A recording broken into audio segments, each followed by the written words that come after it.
ምዕራፍ 16 የአብርሃም ሚስት ሳራ ግን ልጅ አልወለደችም ነበር።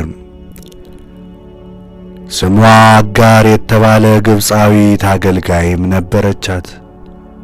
ሳራም አብርሃምን እነሆ እንዳልወልድ እግዚአብሔር ዘጋኝ፣ ከእርሷ ትወልድ ዘንድ ወደ አገልጋዬ ሂድ አለችው።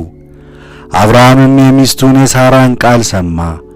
አብርሃምም በከናን ምድር 10 ዓመት ከተቀመጠ በኋላ የአብርሃም ሚስት ሳራ ግብፃዊት አገልጋዩን አጋርን ወስዳ ለአብርሃም ሚስት ትሆነው ዘንድ ሰጠችው። አብርሃምም ወደ አጋር ገባ፣ ጸነሰችም። እንደ ጸነሰችም ባየ ጊዜ እመቤቷን ማክበሯን ተወችው። ሳራም አብርሃምን ካንተ የተነሣ እገፋለሁ፣ እኔ አገልጋይን በብትህ ሰጠው። እንደ ጸነሰችም ባየች ጊዜ እኔን ማክበርን ተወች። እግዚአብሔር በእኔ በአንተ መካከል ይፍረድ አለች።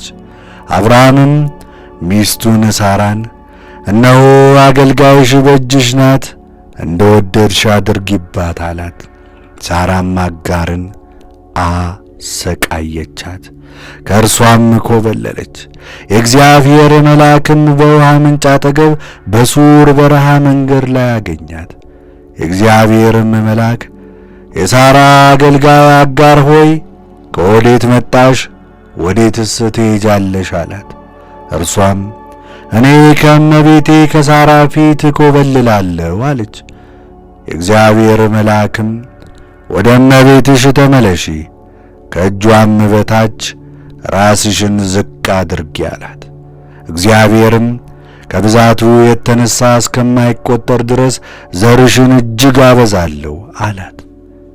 እግዚአብሔር መልአክም አላት እነሆ አንቺ ጸንሰሻል፣ ወንድ ልጅንም ትወልጃለሽ፣ ስሙንም ይስማኤል ብለሽ ትጠሪዋለሽ።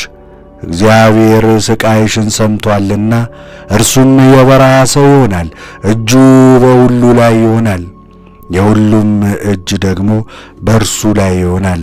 እርሱም በወንድሞቹ ሁሉ ፊት ይኖራል። አጋርም ይናገራት የነበረውን የእግዚአብሔርን ስም ጠራች። አቤቱ የራራልኝ አንተ ነህ፣ የተገለጠልኝን በፊቴ አይቼዋለሁ።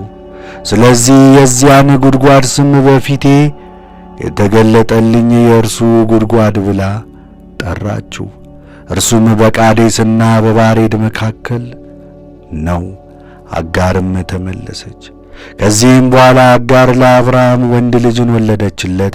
አብርሃምም አጋር የወለደችለትን የሕፃኑን ስም ይስማኤል ብሎ ጠራው። አጋር ይስማኤልን በወለደችለት ጊዜ አብርሃም የ85 ዓመት ሰው ነበር።